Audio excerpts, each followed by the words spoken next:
So I'm going to try and explain what detaching looks like. Okay. Detaching is basically, what's the best thing I can use? Okay.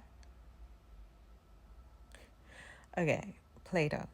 I don't know if you've played with Play-Doh before, but if you choose two different colored Play-Dohs and you squash them together, and then you want to remove the red Play-Doh from the blue Play-Doh, it's going to take time. You're going to pick it back little by little until the Play-Doh, the red is with the red and the blue is with the blue. That's what detaching looks like. You are picking back your mind, your mental energy, your mental space from this person. I'll give you an example. You're thinking about this person, you're thinking about what they've done, you're thinking about the the the situations that you've been through, how they've disrespected you. Your mind is just on a run. How do you stop that? Right? You can either let it run wild, or you can change your mind to a different conversation, or you can rewrite the story in your head. I'll give you an example. We were in a relationship, we did the best that we can. Unfortunately, we've gone our separate ways, but we're going to be happy on this journey. We love each other, we care for each other, but we love each other so much that we've decided that it's best to let each other go. Change your mind, turn your mind around. You can say something like,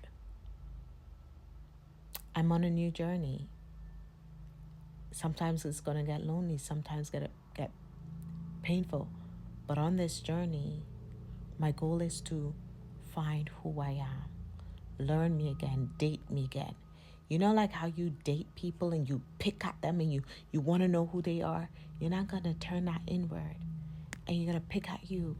You're going to learn who you are every day as soon as you get up. Become aware of how you feel, where you at, what your environment look like, feel like. What are you thinking? What are you thinking, and how what you're thinking make you feel?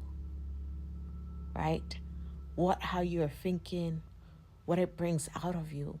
And the more you do this and the more you learn to pay attention to your thoughts and to rewrite your thoughts or change your thoughts, then the more you learn to take care of your mind. And this is why listen, if you have not started meditating, even like 1 minute or 5 minute meditation, if you can start with just 1 minute guided meditation on YouTube, do that. But I started with just 1 minute like 2 years ago. Now I can sit and meditate for an hour and not move. But the thing about meditating is it teaches you how to silence your mind. And your mind can't go silent. Your mind can actually be quiet.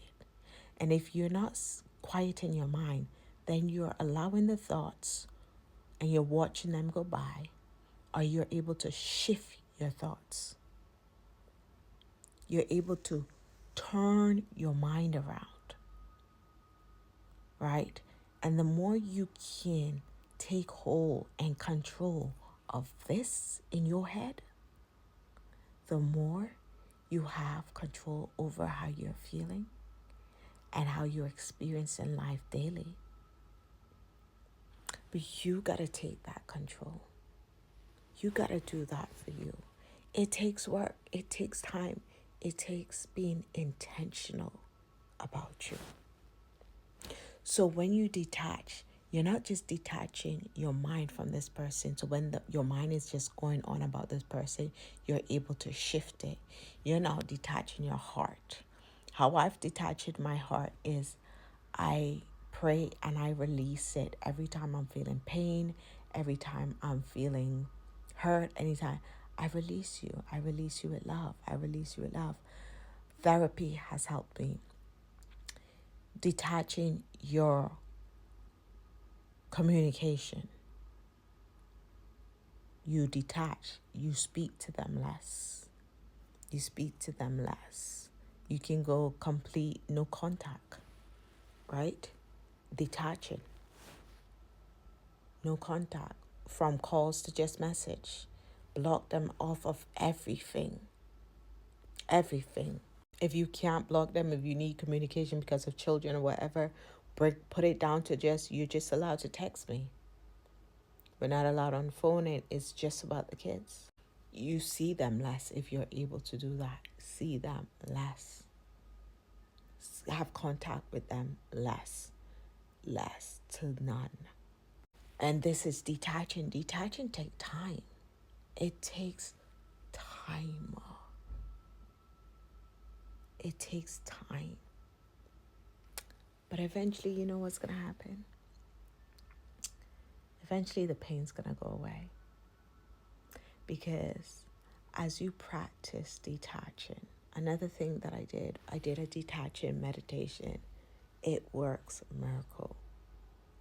It works miracle. The more you learn about meditation, the more, and I do feel like meditation is very spiritual. So the more you can contact and go into the spirit and do the detaching, soul ties and things like that. But the more you work at detaching and separating yourself, the less the pain gets. The more you learn to be with yourself and you learn about who you are, the more you learn what makes you happy, what makes you smile. This person isn't the only person that brings joy and happiness to you. And you lost yourself in this person. Now it's time to find who you are. Date yourself, take yourself out, have conversations with yourself. But most importantly, gain knowledge. I'm reading this book called Adulting for Dummy, and it talks about the more knowledge you have, the more variety of choices you have to choose from. Learn what makes you happy and do it daily. Do it daily. And let's go back to the basics. Sleep well, eat well, work out, and elevate your mind by gaining healthy knowledge. Not the hateful knowledge, but the healthy one for you. And remember, as you detach, you have to learn what you're replacing, what you've detached from. What are you replacing it with? You can replace this automatically with unhealthy coping habits. So don't beat yourself up because you're going through something difficult right now. So you got to remember, as you detach, you're going to replace what you're detaching with coping behaviors. Don't beat yourself up. You're going through a lot right now. But be aware of what your coping behaviors are and if they're healthy. And if they're not, learn healthier coping behaviors. Some might be smoking, drugs, sexing, partying, wrong friends, wrong company, going into the wrong person's arm, having a lot of conversation with men or women. But once you realize that you're just distracting yourself, you're going to learn to become aware. Sit with yourself in silence. Sit with your thoughts. Observe your behavior. Observe how you are responding to pain. And try to replace the unhealthy coping behaviors with healthier ones. So instead of going by that guy house or having conversation with that guy, read a book, listen to a podcast, spend time with you and figure you out.